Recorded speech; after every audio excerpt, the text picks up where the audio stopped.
Love Beyond the Mortal Realm, Mythology in Asian Romance Dramas. Introduction: When Ancient Legends Meet Modern Love Stories. Welcome back to another deep dive into the world of Asian dramas. Before we begin, you might notice this video doesn't have the usual imagery. Here's why. The producers of Asian dramas have already filled our heads with spectacular visuals of nine-tailed foxes, serpent nagas, immortal cultivators, and ethereal spirits. These iconic images are their creative work, and using them would raise copyright concerns. So instead, we invite you to lean back, close your eyes if you wish, listen to the story, or follow along with subtitles, and let your imagination paint these creatures and their worlds. After all, mythology has been passed down through oral storytelling for centuries. Sometimes the images we create in our own minds are the most powerful. Today, we're embarking on a journey that spans centuries of folklore, crosses multiple countries, and explores one of the most enchanting aspects of Asian storytelling, the intersection of mythology and romance. If you've watched Asian dramas for any length of time, you've probably noticed something remarkable. These shows don't just tell contemporary love stories or historical romances. They reach deep into their cultural wells, pulling up ancient myths, legendary creatures, and supernatural beliefs, then weaving them into narratives that feel both timeless and urgently modern. We're talking about nine-tailed foxes falling for hapless humans, grim reapers collecting souls while nursing broken hearts, snake spirits living for centuries waiting for their destined love, immortal goblins cursed to watch everyone they care about die. These aren't just fantasy elements thrown in for visual flair. They're deeply rooted in cultural mythology, and they're being used to tell some of the most compelling romance stories in contemporary Asian drama. What makes this particularly fascinating is how these ancient myths are being adapted for modern audiences, and increasingly, for queer narratives in the BL space. The same folklore that was told around fires hundreds of years ago is now being reimagined to explore contemporary questions about identity, love, mortality, and what it means to be different.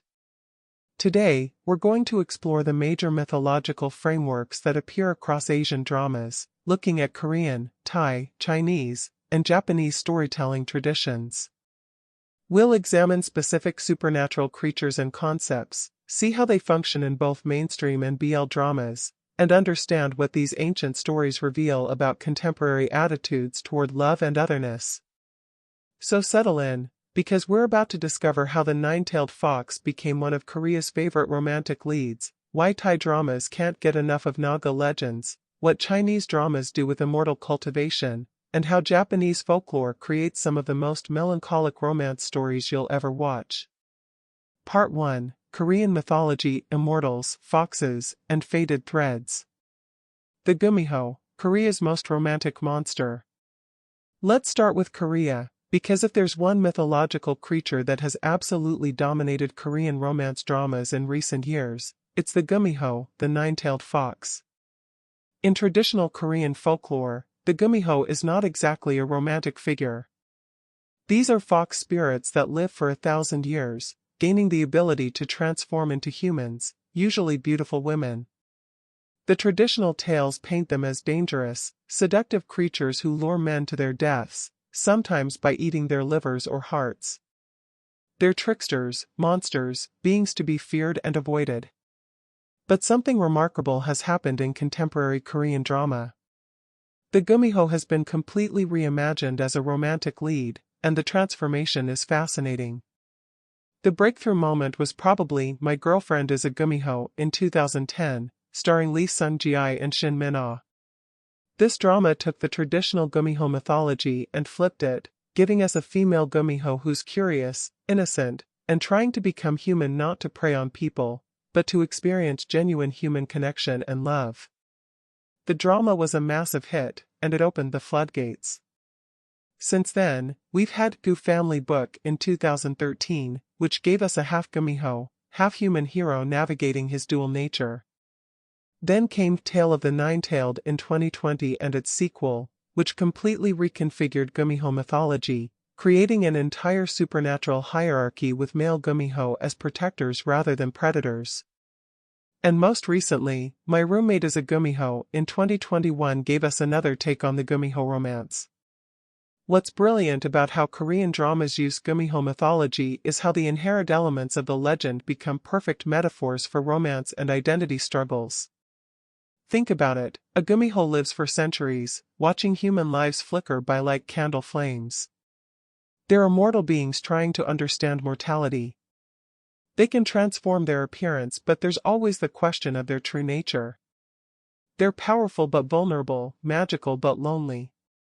In Tale of the Nine-Tailed, Dong-wook plays Yun, a gumiho who gave up his position as a mountain god to search for his reincarnated first love. He's lived for 1,600 years, and the drama explores what that kind of immortality does to a being capable of love. Every human he cares about dies. Every relationship is temporary except for the one love he's been searching for across lifetimes. The supernatural element amplifies the romance to mythic proportions. The gumiho mythology also allows Korean dramas to explore themes of otherness and acceptance. The gumiho must hide their true nature to survive in the human world. They're different, powerful, potentially dangerous, and constantly negotiating between their supernatural identity and their desire for human connection. Sound familiar? This metaphorical framework works beautifully for exploring any kind of marginalized identity, including queerness, though Korean BL hasn't fully explored gumiho narratives yet the way Thai BL has embraced their own mythological creatures. What makes the gumiho so effective as a romantic figure is the built-in tragedy and tension. Can a supernatural being truly love a mortal? Can a relationship survive when one partner will live for centuries and the other will die in a few decades? Can the gumiho become human, and if they do, what do they lose? These questions create natural dramatic stakes that elevate romance beyond simple will they or won't they dynamics. Dokkaebi, the goblin's lonely immortality. If the gumiho represents dangerous beauty transformed into romantic longing, the dokkaebi represents the weight of immortality and the salvation of fated love.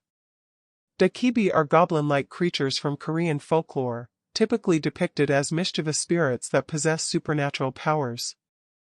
But in 2016, Goblin, the lonely and great god, took this mythology and created what might be the most successful Korean fantasy romance drama ever made. The drama stars Gong-yu as Kim Shin, a dokkaebi who was once a great general, betrayed and killed by a jealous king. He's cursed with immortality and can only find death when his destined bride removes the sword lodged in his chest. He's been alive for 939 years, accumulating wealth and memories, but utterly alone in his immortality. What Goblin does brilliantly is use the dokkaebi mythology to explore loneliness, purpose, and the transformative power of love. Kim Shin has lived through centuries of history, but he's been a ghost in his own life, waiting for an ending. When he meets Ji-eun-tak, a high school girl who can see ghosts and is fated to be his bride, the mythology becomes a framework for exploring how love gives meaning to existence. The drama creates an entire cosmology around its mythology.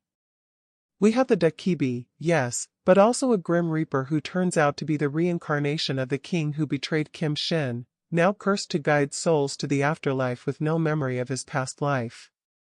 We have the concept of the dokkaebi's bride, a rare being who can see the sword and remove it. We have goblins' tears that can heal, doors to other realms, and the first snow that brings lovers together. What's significant is how Goblin uses mythology to deal with heavy themes. This is a drama about death, about the weight of living too long, about memories that become burdens. Kim Shin has watched everyone he's ever cared about die. He's tired. The mythology gives the drama permission to explore these dark themes within a romance framework, because the supernatural elements create enough distance that audiences can engage with mortality, loss, and grief without it becoming too overwhelming. The romance between an immortal goblin and a mortal human also allows the drama to ask profound questions. Is it selfish to love someone when you know you'll lose them? Is it worth experiencing joy if grief is inevitable? Can love exist without the possibility of loss? These aren't light romantic questions, and the mythological framework is what makes them work dramatically. Goblin was such a phenomenon that it basically created a template for Korean fantasy romance. After it aired, we saw an explosion of dramas featuring immortal beings, fated connections, and cosmic love stories, all drawing on Korean folklore while adding their own mythological innovations. The red thread of fate and destined connections. While not specific to Korea, the concept of the red thread of fate appears prominently in Korean dramas, often mixed with other mythological elements. The idea is that people who are destined to be together are connected by an invisible red thread, tied by the gods at birth. No matter what happens, no matter how much time passes or how far apart they are, the thread will eventually draw them together. Korean dramas love this concept because it allows for sweeping, epic love stories that span time and space. We see it in Goblin, where the concept of destined bride is essentially a version of the red thread. We see it in countless reincarnation dramas where lovers find each other across lifetimes. What's interesting is how Korean dramas use the red thread mythology to explore both the comfort and the burden of destiny. On one hand, the idea that you have a destined love is deeply romantic. No matter what happens, no matter how impossible your situation seems, fate will bring you together.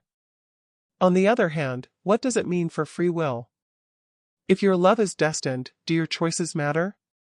If you're connected by a red thread, are you choosing love or just fulfilling a cosmic mandate? Dramas like Angel's Last Mission, Love play with this tension explicitly. A celestial being is sent to Earth with a mission involving a specific human, and what seems like divine assignment becomes genuine choice and love. The mythology provides the meeting, but the characters have to choose each other beyond fate's design. Grim Reapers, Death as a Character.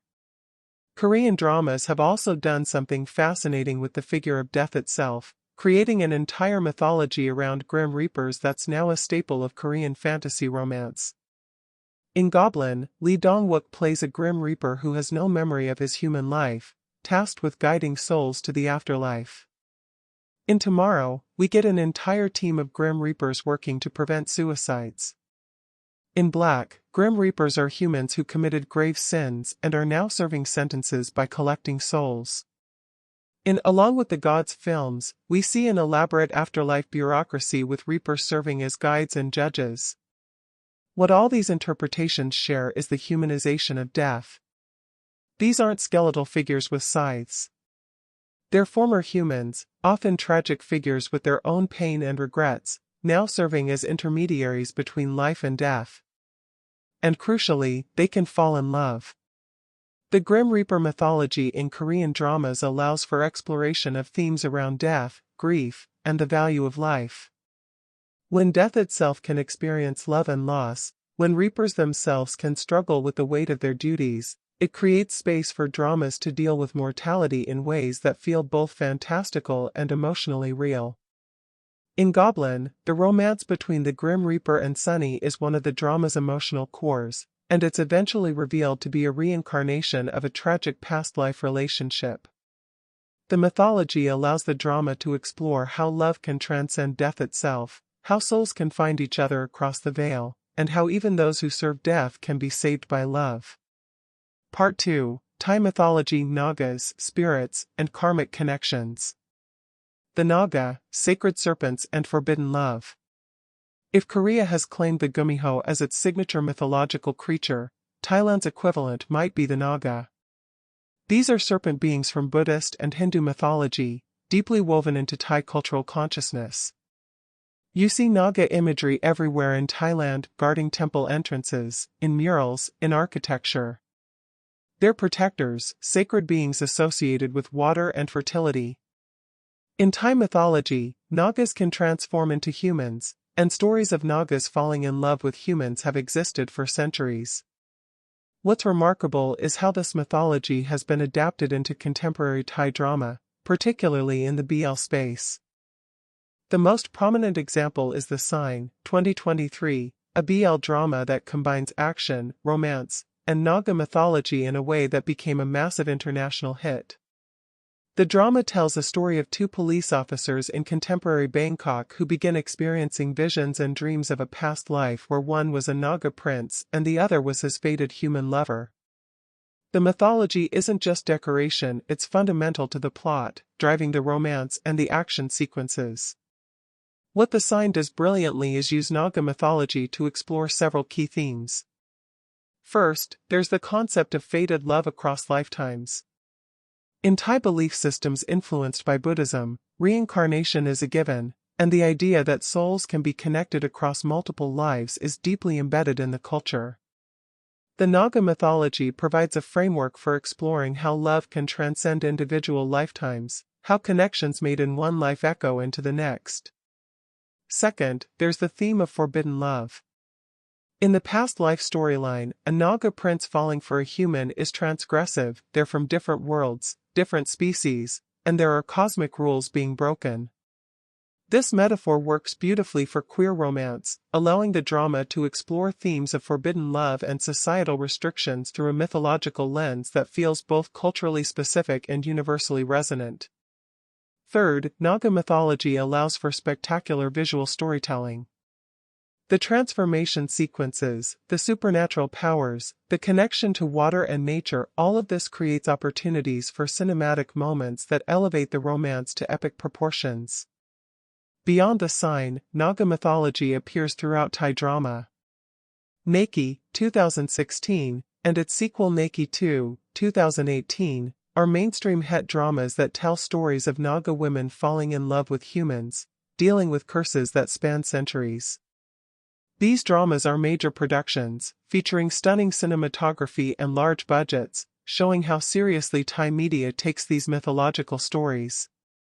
What's particularly interesting about how Thai dramas use Naga mythology is the emphasis on karma and merit. In Buddhist belief, your actions in past lives affect your current life, and the concept of making merit influences your future reincarnations.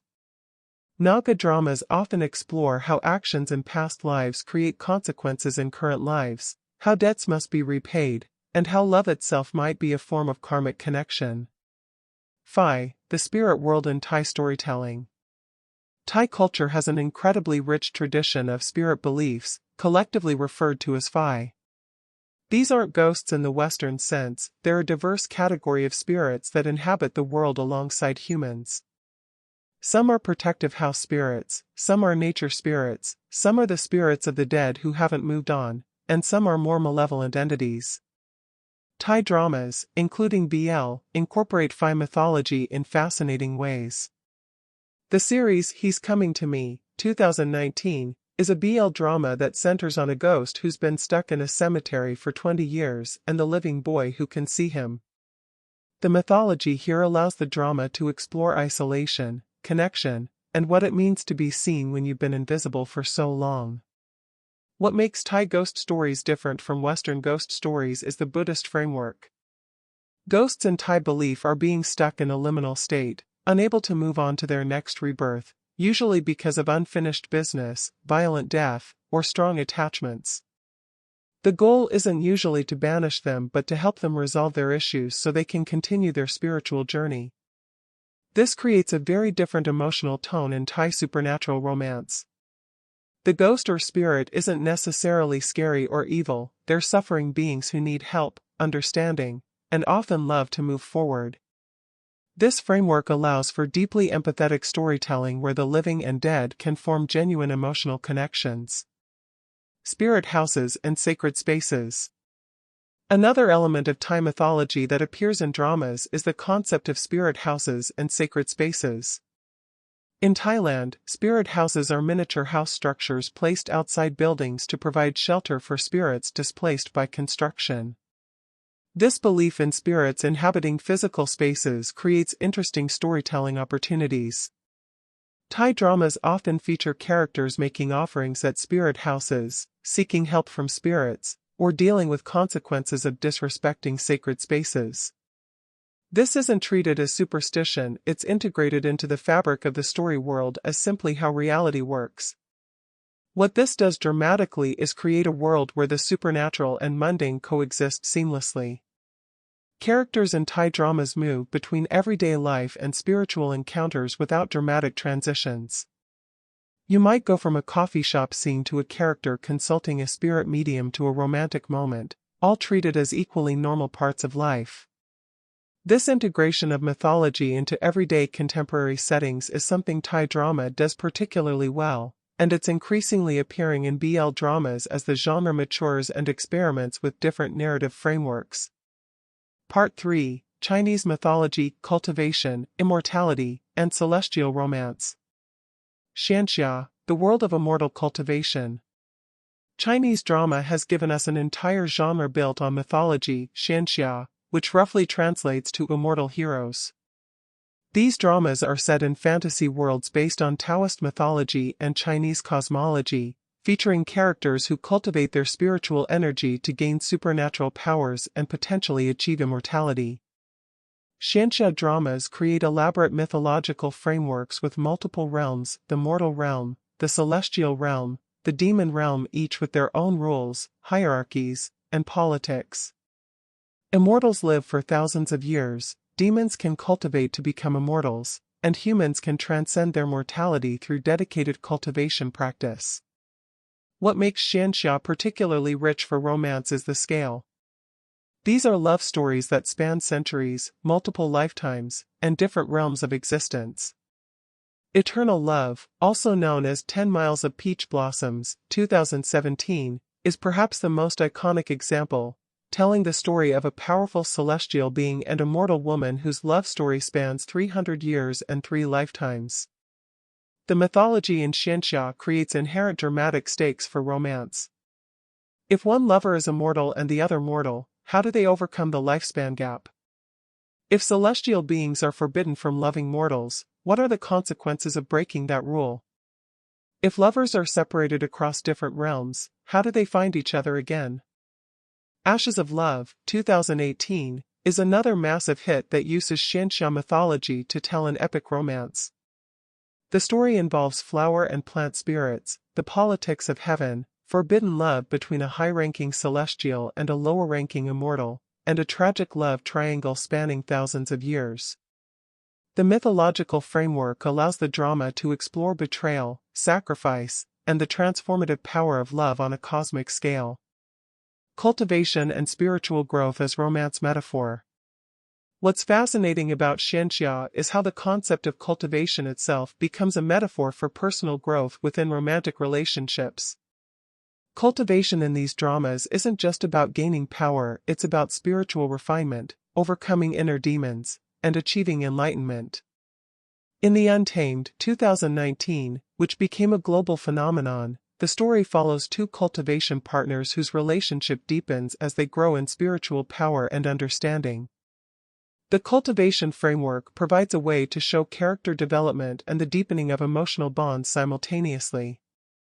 As the characters progress in their cultivation, they also progress in their relationship, facing challenges that test both their spiritual strength and their connection to each other. The BL novel adaptation aspect of The Untamed is particularly interesting because the drama had to navigate censorship restrictions that don't allow explicit queer romance on Chinese television. The mythological and cultivation framework provided enough narrative abstraction that the deep emotional and spiritual connection between the 2 male leads could be portrayed through the language of cultivation partnership, soul bonding, and shared spiritual destiny. Fox spirits, the Chinese Huli Jing. Chinese mythology also has fox spirits, called Huli Jing, similar to Korea's gumiho but with their own distinct characteristics. Chinese fox spirits appear throughout classical literature and are deeply embedded in storytelling tradition. In Chinese mythology, fox spirits are complex beings. They can be benevolent or malevolent, tricksters or loyal companions. They're associated with seduction and transformation but also with longevity and wisdom. A fox that lives for 1,000 years gains the ability to transform into human form, and these foxes often become involved with humans in complicated ways. Love and Redemption, 2020, features fox spirit characters as part of its complex mythology. The Legend of Shenli, 2024, incorporates fox spirit elements into its multi-realm romance. What's interesting is how Chinese dramas often present fox spirits as more ambiguous than their Korean counterparts. They're not clearly good or evil, but beings with their own motivations and moral complexity. Fox spirit stories in Chinese drama often explore themes of identity and authenticity. The fox spirit must choose whether to reveal their true nature to their human lover. They navigate the tension between their supernatural identity and their desire for human connection. This creates natural dramatic tension and provides rich metaphorical material for exploring questions of authenticity in relationships. Celestial bureaucracy and cosmic justice. One of the most distinctive elements of Chinese mythological dramas is the concept of celestial bureaucracy, the idea that heaven operates like an imperial court with rules, hierarchies, and enforcement mechanisms. This comes from traditional Chinese cosmology where heaven mirrors earthly structures of governance.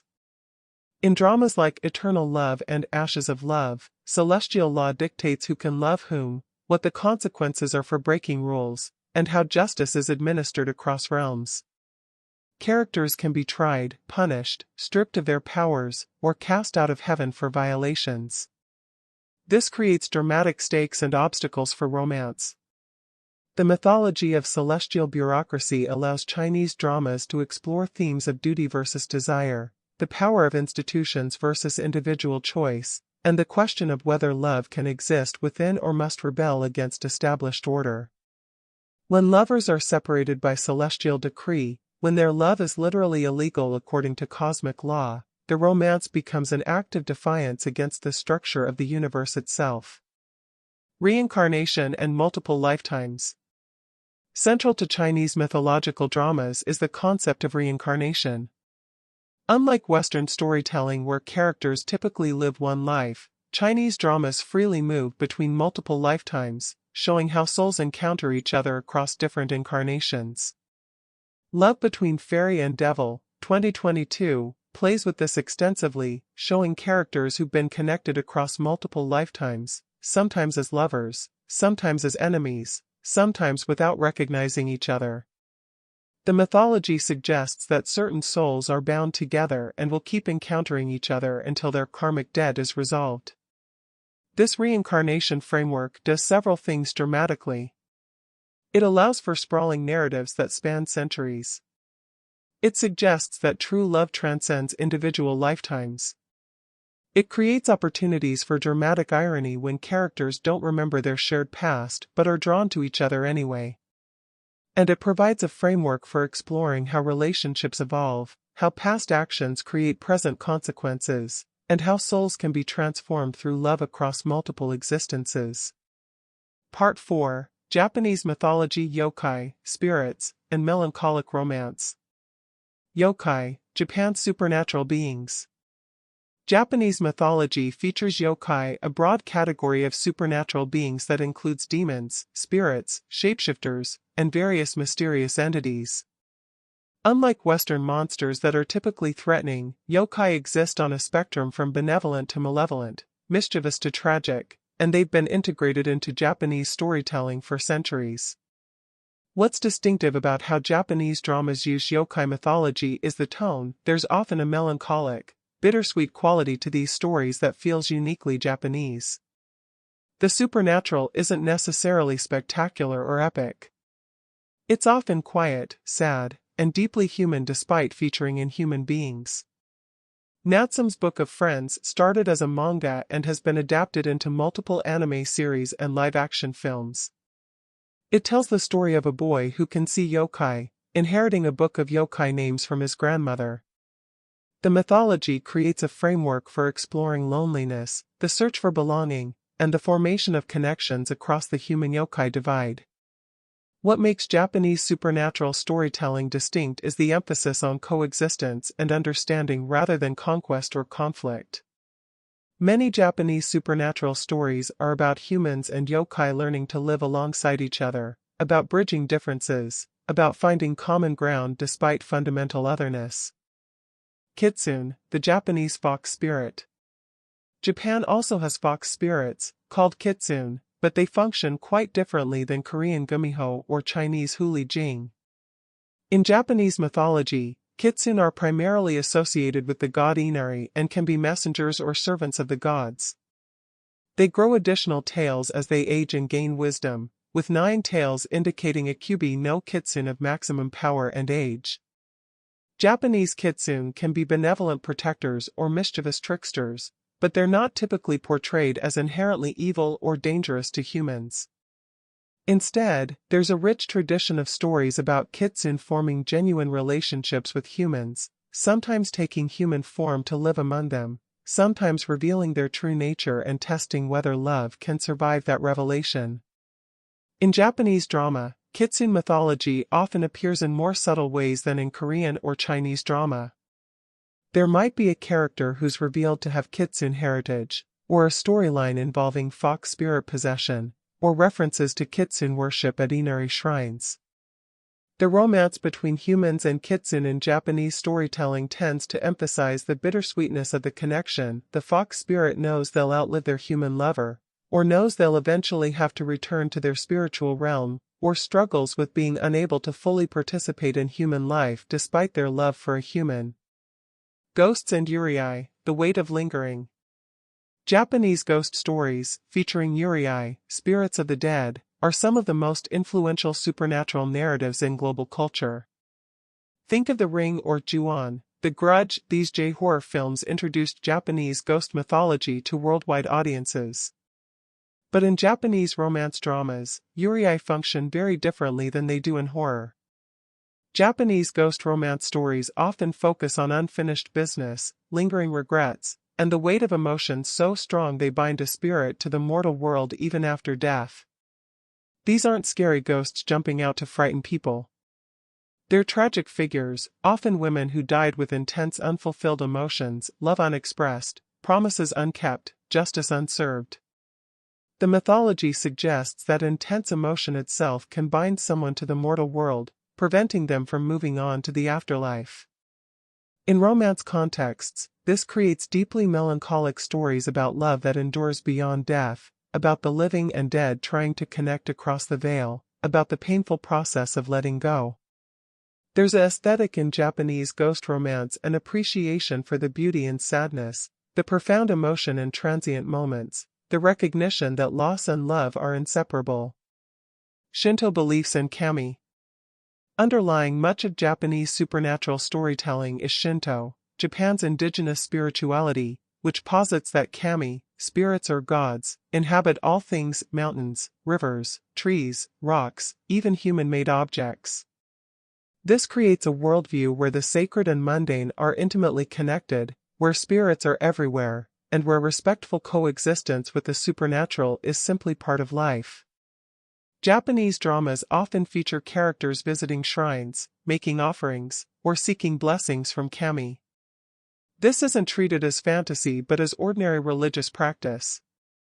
The mythology is woven into the fabric of daily life in a way that creates a soft magical realism. The supernatural exists alongside the ordinary without dramatic fanfare.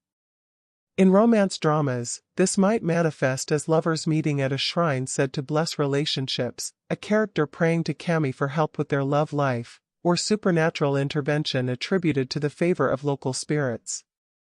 The mythology provides a framework where the universe itself can participate in bringing lovers together.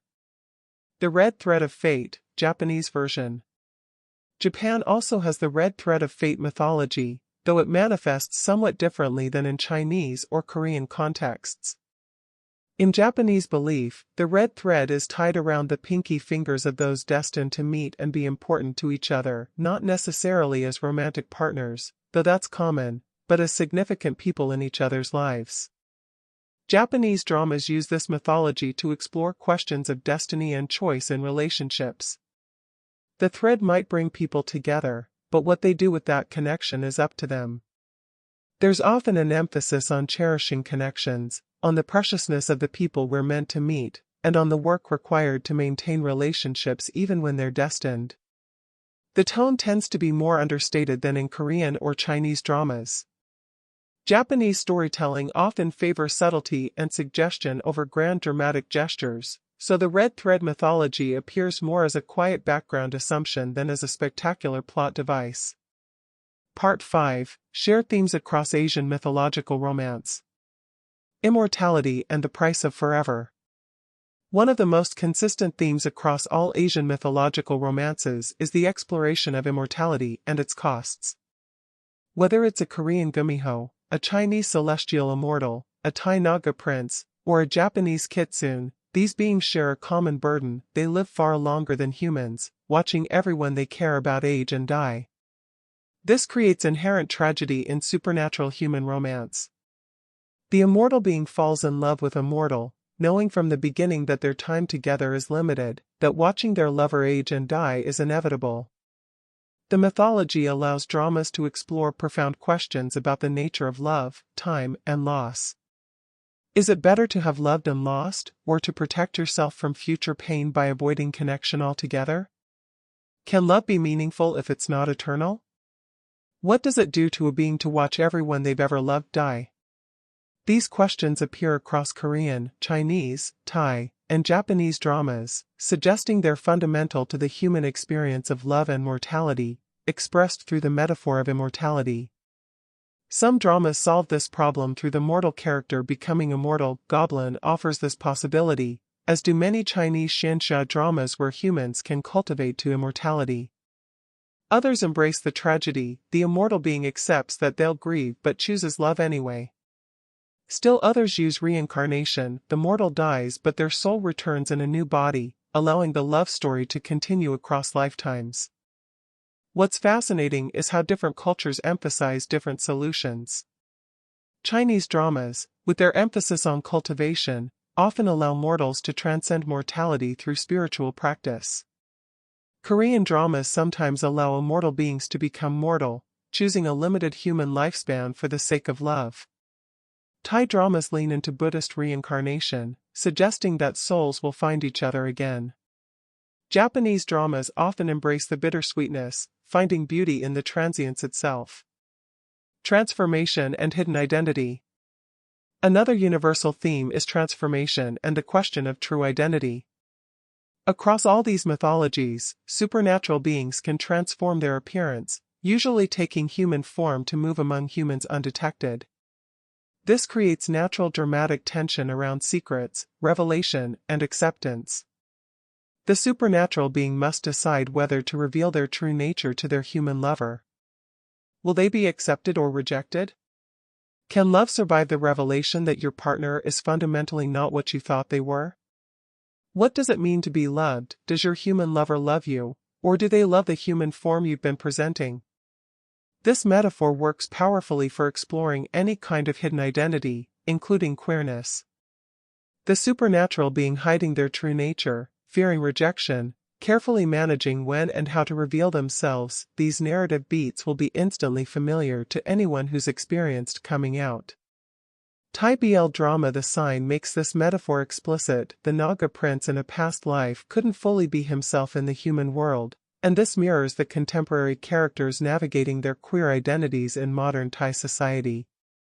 The mythology provides both distance and resonance, allowing the drama to explore identity politics through a fantastical lens. Chinese censorship has actually made this metaphorical approach necessary. The Untamed couldn't explicitly portray queer romance, so the deep bond between the male leads is expressed through cultivation partnership, soul connections, and spiritual destiny, metaphors drawn directly from Chinese mythology that allow the emotional reality of the relationship to shine through despite censorship constraints. Forbidden love and cosmic rules. Almost every mythological romance framework includes prohibitions on supernatural human relationships. Celestial law forbids it. The relationship violates natural order. Different species shouldn't mix. The cosmic rules that govern reality itself stand in the way of love. This creates natural dramatic obstacles that feel epic in scale. The lovers aren't just dealing with family disapproval or social prejudice, they're defying the fundamental laws of the universe. Their love becomes an act of rebellion against cosmic order itself. Korean dramas like Goblin and My Love from the Star emphasize celestial rules that separate lovers. Chinese xianxia dramas feature explicit celestial laws against cross-realm romance, with severe punishments for violations. Thai dramas explore the karmic consequences of forbidden relationships. Japanese dramas emphasize the impossibility of sustainable human supernatural partnerships. What makes these cosmic prohibitions effective dramatically is that they're not arbitrary. They usually have some logic within the mythology. Immortals and mortals have different lifespans. Mixing the realms causes cosmic imbalance. Supernatural beings who become too attached to humans compromise their spiritual purity. The rules exist for reasons, which means violating them has real consequences, which creates genuine stakes. But of course, love defies these rules anyway, which is the point.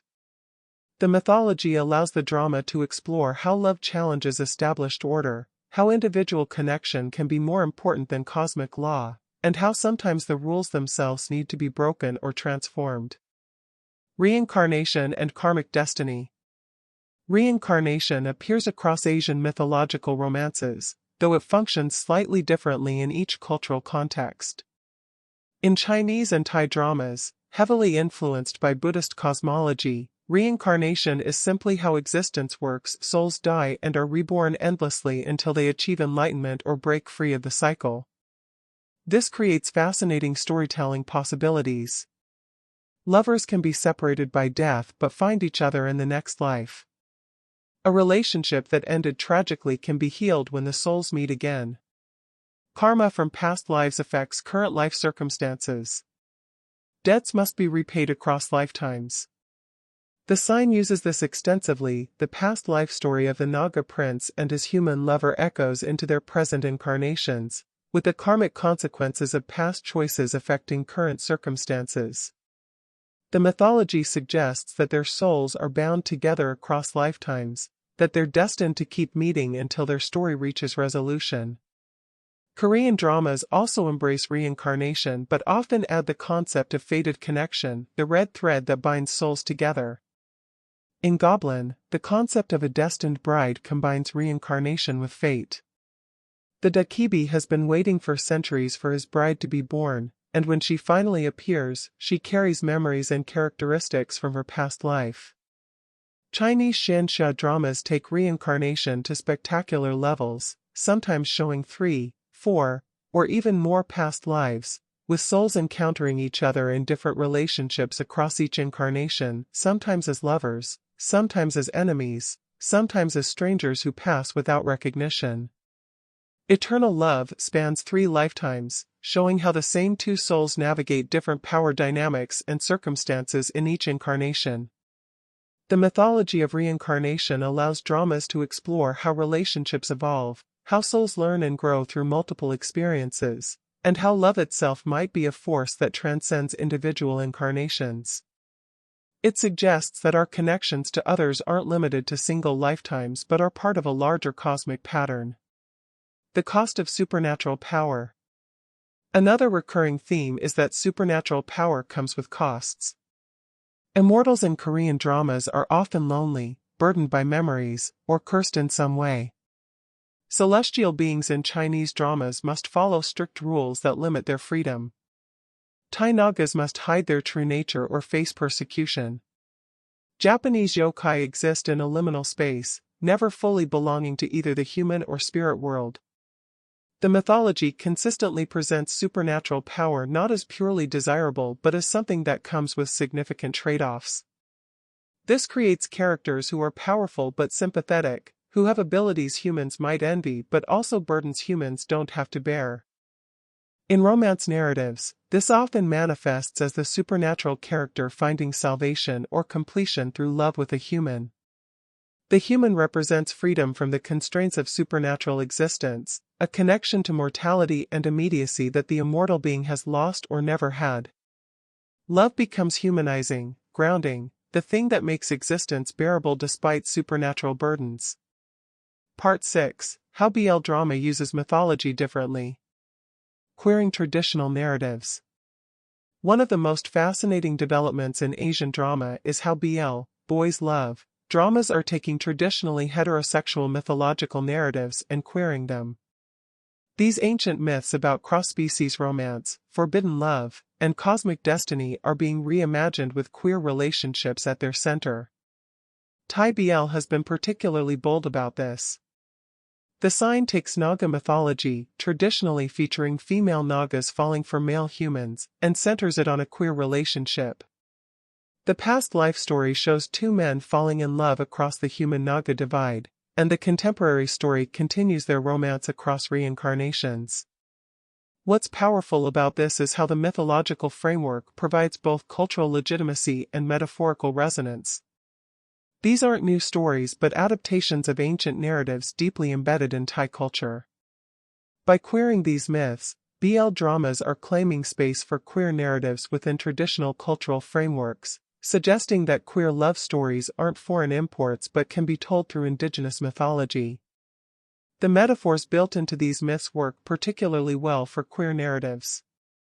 The supernatural being who must hide their true nature parallels the experience of being closeted.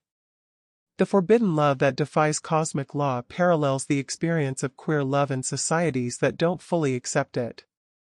The transformation between human and supernatural form parallels the negotiation between public and private identity.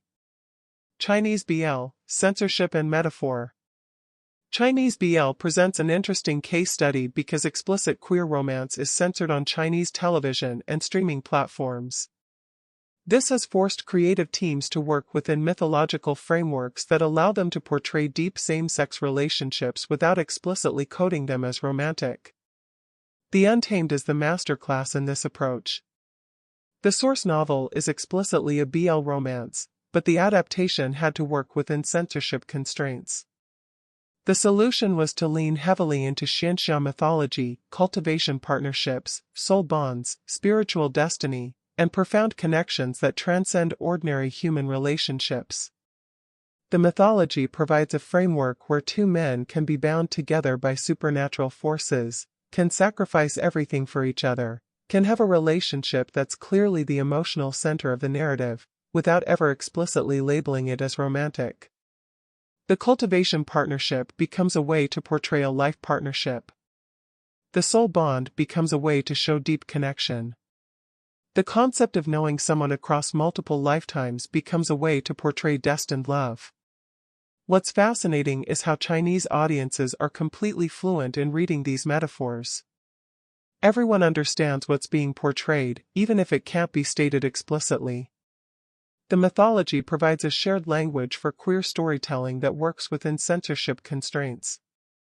This has influenced how Chinese BL uses mythology more broadly. There's an emphasis on subtlety, on suggestion, on relationships that are profound and eternal but described in the language of cultivation, spiritual connection, and cosmic destiny rather than explicit romance.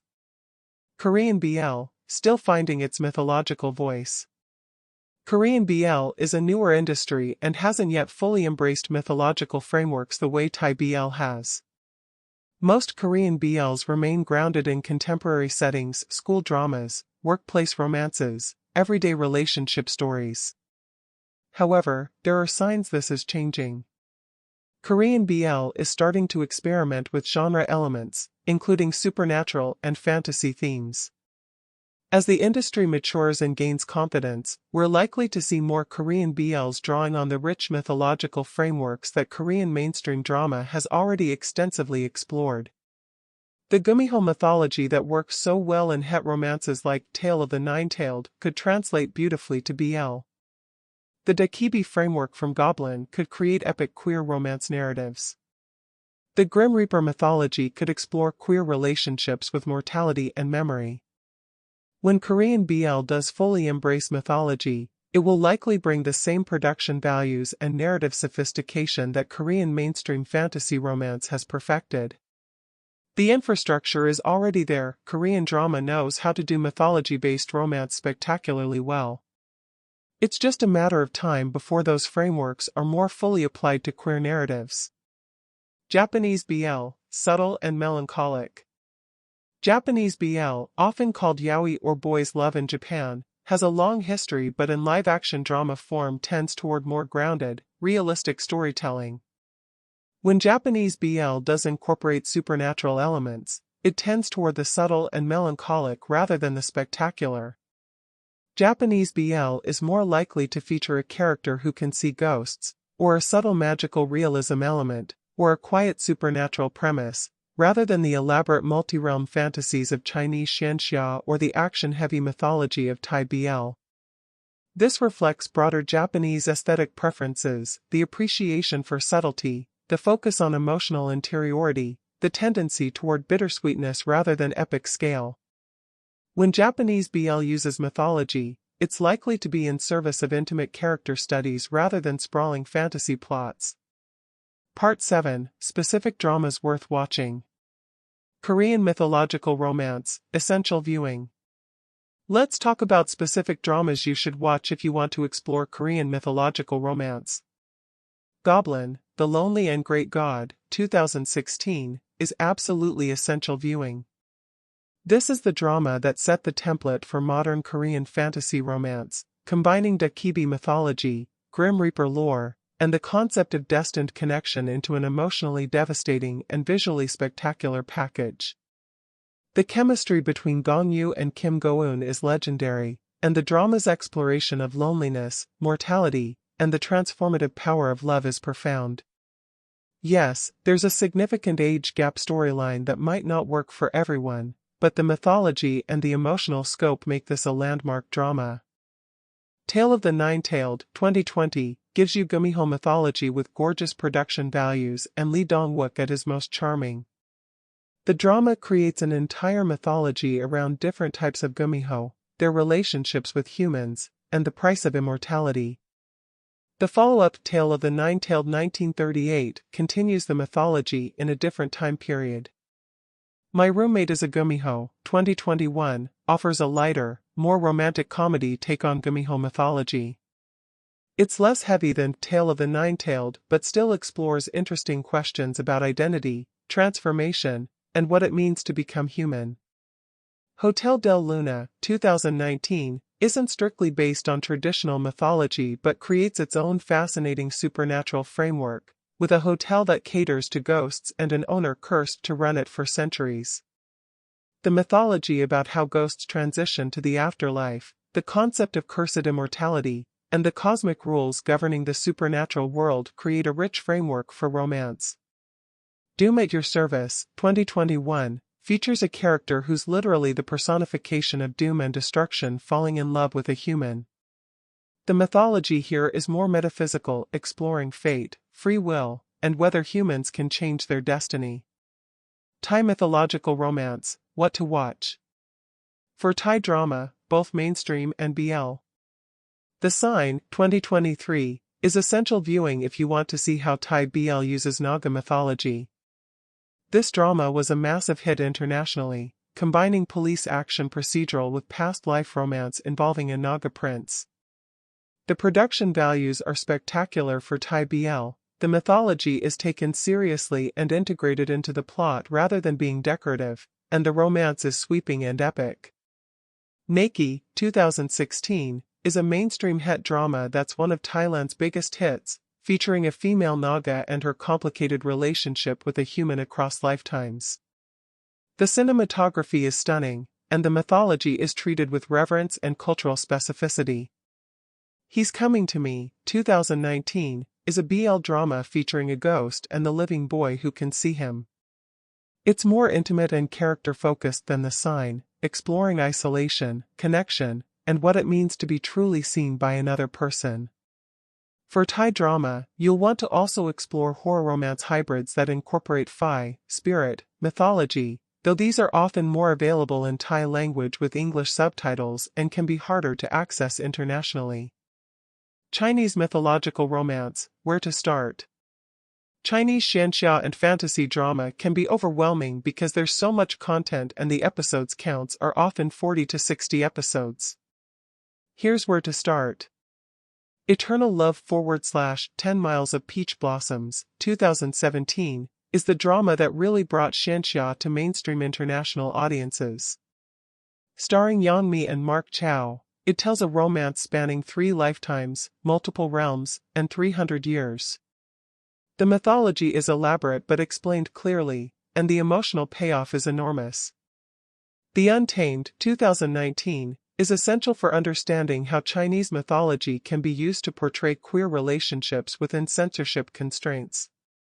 Even if you're not specifically interested in BL, this drama is a masterclass in using cultivation mythology for emotional storytelling.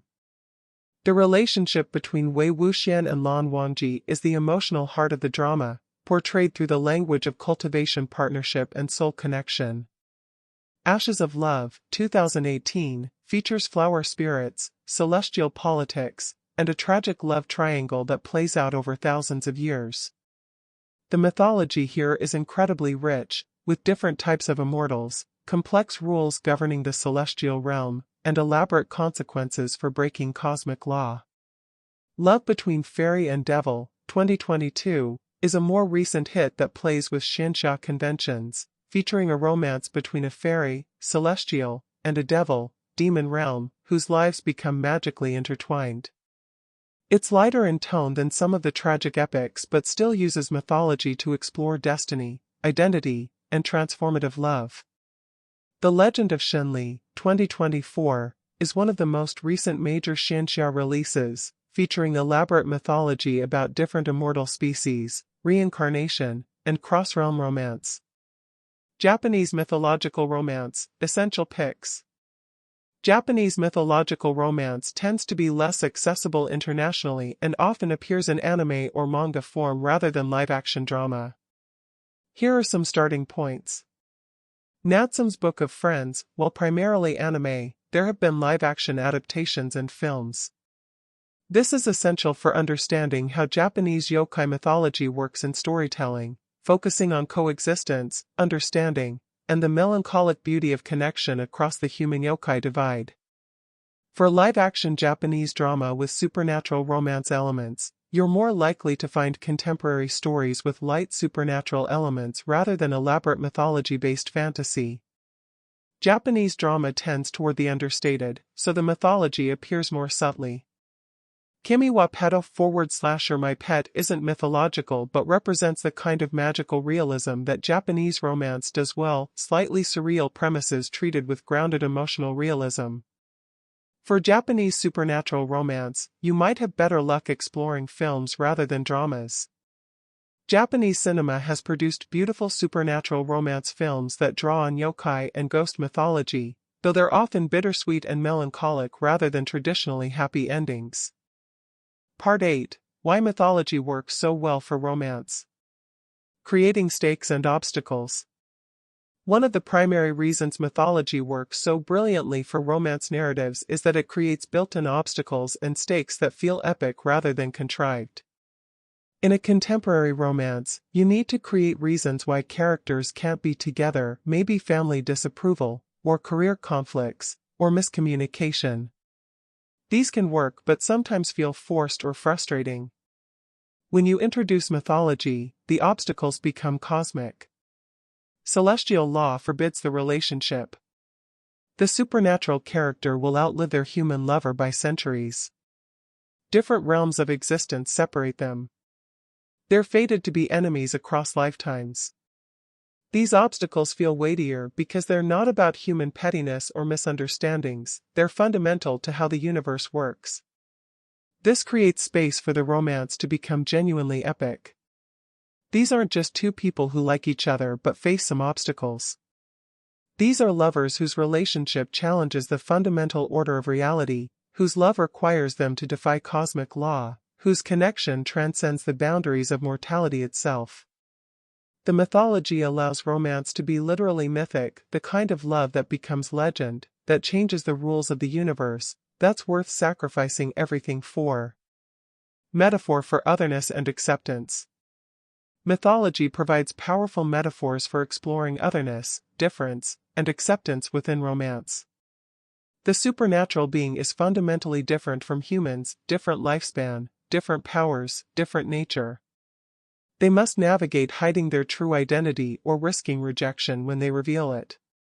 This metaphorical framework allows dramas to explore any kind of difference or marginalized identity.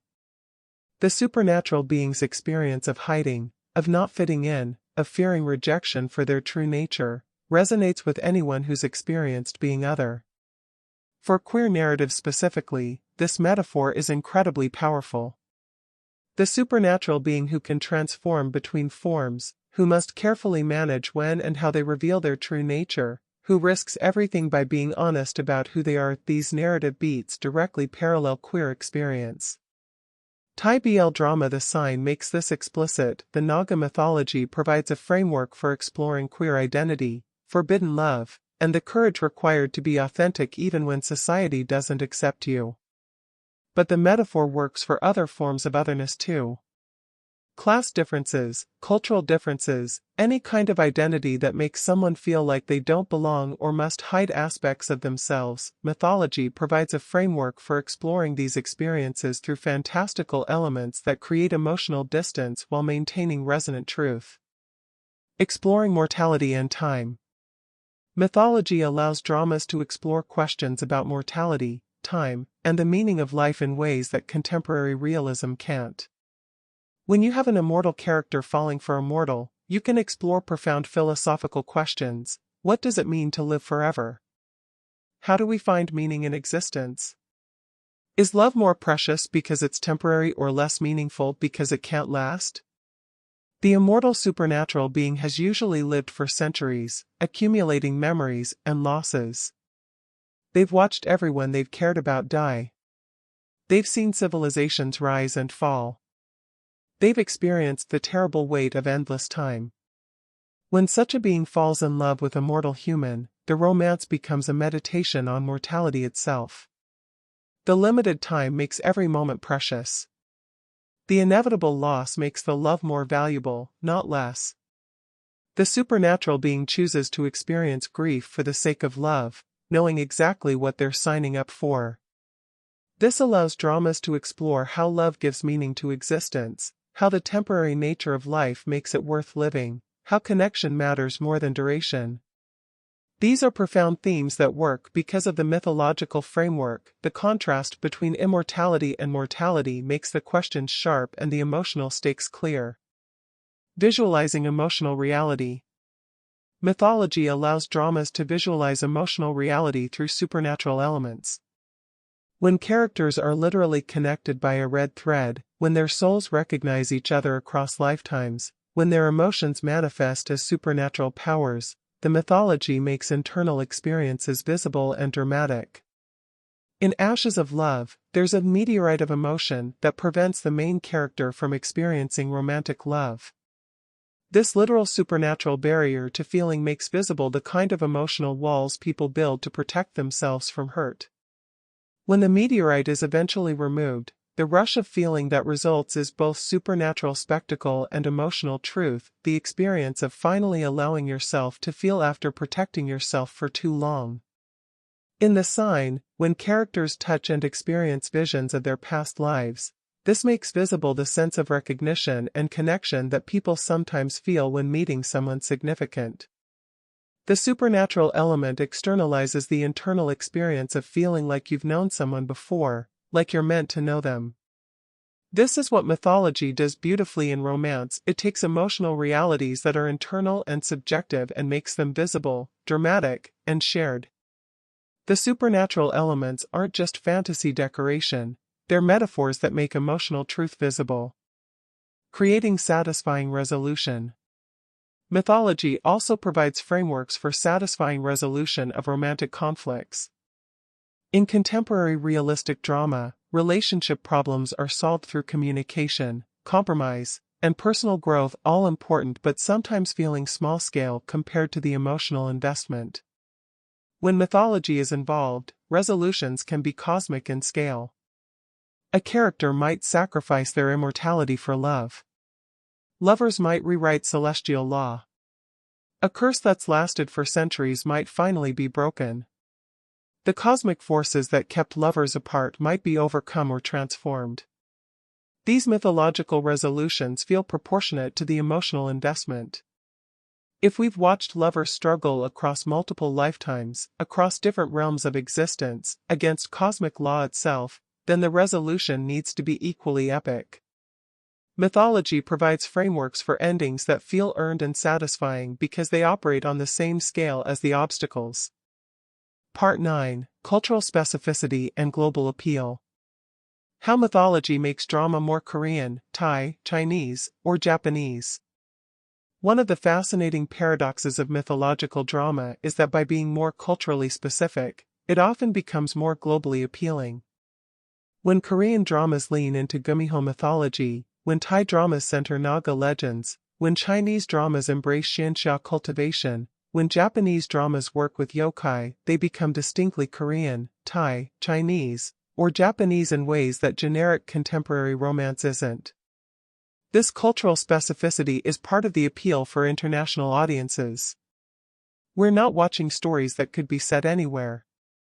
We're watching stories that emerge from specific cultural traditions, that draw on centuries of folklore, that reflect distinct cosmological beliefs and aesthetic preferences. Korean drama's approach to mythology reflects Korean cultural values, the emphasis on Han, a complex emotion mixing grief, resentment, and longing, the importance of hierarchy and duty, the tension between individual desire and social obligation. When Korean dramas use gumiho or dokkaebi mythology, they're not just adding fantasy elements, they're telling stories in ways that reflect Korean cultural frameworks. Thai drama's use of naga and Phi mythology is inseparable from Thai Buddhism, from beliefs about merit and karma, from attitudes toward spirits and sacred spaces that are distinctly Thai.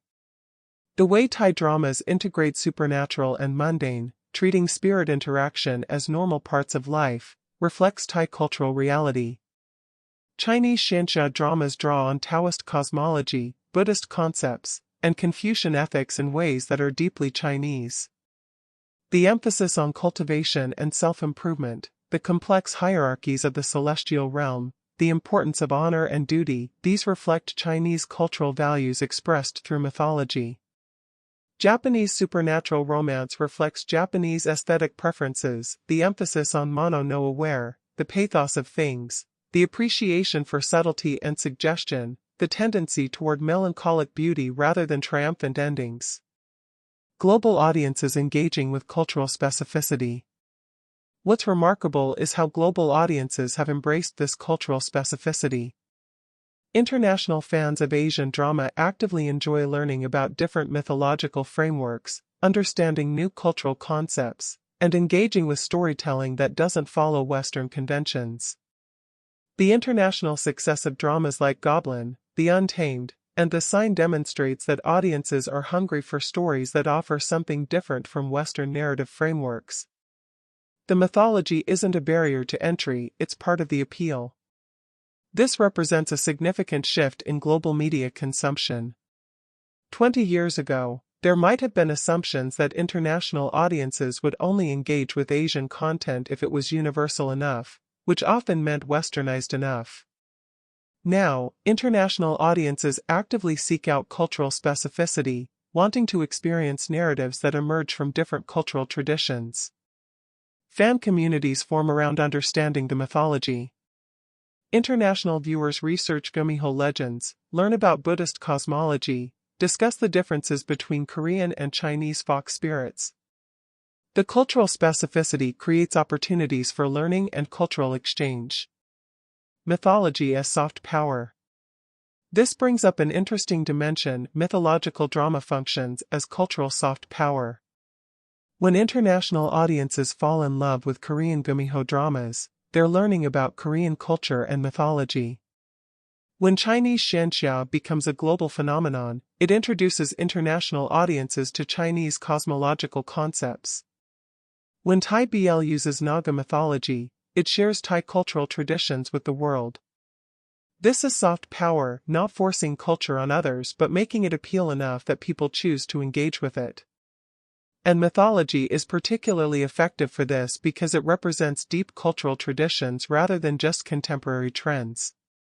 Someone who falls in love with The Untamed might start learning about Taoist concepts, Chinese philosophical traditions, and cultivation mythology. Someone who loves Goblin might become interested in Korean folklore, traditional beliefs, and cultural practices. The dramas function as entry points into broader cultural engagement. Adaptation and innovation. It's also important to note that while these dramas draw on traditional mythology, they're not simply reproducing ancient stories unchanged. There's significant creative adaptation and innovation happening. Korean dramas have transformed the gumiho from a dangerous monster into a romantic lead. Thai BL has taken Naga mythology, traditionally focused on heterosexual romance, and centered it on queer relationships. Chinese dramas have elaborated on cultivation mythology, creating complex multi-realm cosmologies that go beyond traditional sources. Japanese creators continually find new ways to work with yokai mythology. This represents living cultural traditions rather than museum pieces. The mythology is being actively reimagined, adapted, and transformed for contemporary contexts while maintaining connection to cultural roots. This balance between tradition and innovation is part of what makes these dramas so compelling. Part 10: The Future of Mythological Romance in Asian Drama. Increasing global collaboration. One trend we're likely to see more of is global collaboration in producing mythological Asian dramas. As these dramas gain international audiences, there's increasing investment from global streaming platforms, which can mean bigger budgets, more ambitious productions, and broader distribution. Netflix has already invested heavily in Korean drama, including fantasy and mythological content. Other platforms are following suit.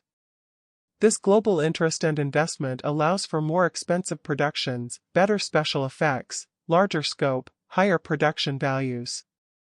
We're likely to see more co-productions between Asian companies and international partners, potentially bringing together different creative traditions and allowing for even more ambitious mythological storytelling. BL and mythology, room for growth. BL drama's use of mythology is still relatively new and has enormous room for growth. Thai BL has shown what's possible with the sign, but we're still in early days of BL drama fully embracing mythological frameworks. Korean BL is positioned to potentially create spectacular mythological romance given that Korean mainstream drama has already perfected the formula. As Korean BL gains more resources and creative confidence, we could see BL dramas that rival Goblin or Tale of the Nine-Tailed in production values and mythological sophistication. They have dipped their toe in with the story of Ki-yong, Enchanted Master of the Goblin that came out in 2025. Chinese BL faces censorship constraints, but those constraints have actually driven creative use of mythology as metaphor. As creators become more skilled at working within these constraints, we may see even more sophisticated uses of cultivation and immortal mythology to tell queer stories. Japanese BL could bring its distinctive aesthetic sensibility to mythological romance, creating intimate, melancholic supernatural love stories that showcase Japanese storytelling strengths. The global BL audience is already large and growing, creating market incentive for more ambitious mythological BL productions. As production companies see the success of dramas like The Sign, investment in high-quality mythological BL is likely to increase. New mythological explorations.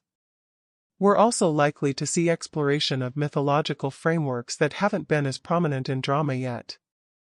While gumiho, naga, and cultivation immortals have been extensively explored, there are countless other mythological creatures and concepts that could be adapted for romance. Korean drama could explore more with dokkaebi variations, with the many different types of spirits and supernatural beings in Korean folklore. Thai drama has barely scratched the surface of its rich Phi traditions and could do much more with different types of spirits. Chinese mythology has thousands of years of stories about all kinds of supernatural beings that could be adapted. Japanese yokai mythology is incredibly diverse, with hundreds of different creatures that could become the basis for romance narratives.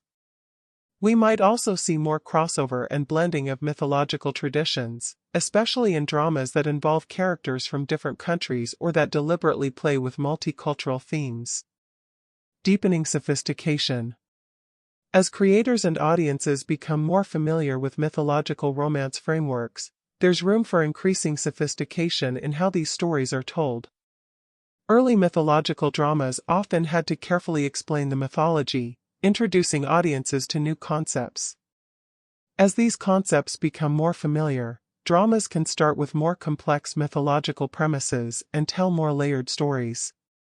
We're already seeing this with dramas that subvert or play with established mythological tropes, that create complex multi-realm cosmologies, that weave together multiple mythological frameworks into single narratives. There's also room for more experimental approaches, dramas that question or critique traditional mythology, that reimagine ancient stories from different perspectives, that use mythology to explore contemporary political and social issues more directly. The continued power of ancient stories. What seems clear is that mythology will continue to be a powerful framework for romance in Asian drama.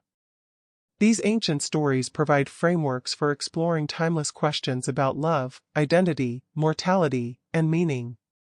They offer both cultural specificity and universal resonance. They allow for spectacular visual storytelling while maintaining emotional grounding. The reason these ancient myths continue to resonate is that they speak to fundamental human experiences. The fear of being rejected for who you truly are. The grief of loving someone you know you'll lose. The tension between duty and desire. The search for meaning in existence. The hope that love might transcend all boundaries, even death itself. By adapting these myths for contemporary contexts, by queering traditionally straight narratives, by using ancient frameworks to explore modern questions, Asian dramas are creating some of the most compelling romance narratives in global media. Conclusion: love stories written in the stars. We've journeyed through Korean gumiho and dokkaebi, Thai naga and Phi, Chinese cultivation immortals and fox spirits, Japanese yokai and yurei. We've seen how different cultures use mythology to tell love stories, how ancient legends are adapted for contemporary romance, and how these frameworks provide both cultural specificity and universal resonance. What emerges from this exploration is the remarkable power of mythology to elevate romance beyond the ordinary. When love defies cosmic law, when it persists across lifetimes, when it transforms the fundamental nature of beings, when it challenges the structure of the universe itself, romance becomes mythic. These dramas use supernatural elements to make visible the emotional realities of love. The immortal who risks everything for a mortal lover shows us that love matters more than safety. The supernatural being who reveals their true nature shows us that authenticity is necessary for genuine connection. The lovers who find each other across lifetimes show us that some connections transcend individual existence. For global audiences, these mythological romances offer windows into rich cultural traditions. They show us how different cultures conceptualize love, destiny, mortality, and the supernatural. They invite us to expand our understanding of what romance stories can be and how they can be told. For queer audiences specifically, the increasing use of mythology in BL drama is particularly exciting. These ancient frameworks are being queered, claimed as vessels for queer narratives, used to tell stories of queer love that are both culturally specific and universal. The metaphors built into mythology, transformation, hidden identity, forbidden love, defiance of cosmic order resonate powerfully with queer experience. What we're witnessing is living mythology, ancient stories being continually reimagined, adapted, and transformed for contemporary audiences while maintaining connection to cultural roots. These aren't museum pieces but vital, evolving narratives that speak to both tradition and innovation. As Asian drama continues to gain global prominence, as production values increase, as creators become more confident in experimenting with mythology, we can expect even more spectacular mythological romances. The future is likely to bring us even more ambitious productions, even more sophisticated uses of mythological frameworks, even more diverse explorations of how ancient legends can tell contemporary love stories. Whether you're drawn to the epic scope of Korean fantasy romance, the karmic weight of Thai mythology, the elaborate cosmologies of Chinese xianxia, or the melancholic beauty of Japanese supernatural stories, there's a wealth of mythological romance waiting to be discovered. These are love stories written in the stars, told through ancient legends, made new for every generation. They remind us that some stories are so fundamental to human experience that we keep telling them in different forms, finding new resonances, new meanings, new ways to understand the eternal mystery of love. So the next time you watch a drama featuring a nine-tailed fox falling for a human, a naga prince finding his destined love across lifetimes, an immortal cultivator defying celestial law, or a yokai learning what it means to connect across the boundary between human and supernatural, remember that you're not just watching fantasy entertainment. You're engaging with living mythology, with cultural traditions that stretch back centuries, with stories that have been told around fires and written in ancient texts and adapted for every new medium. You're watching love become legendary. This ends tonight's nocturnal nattering, sweet dreams.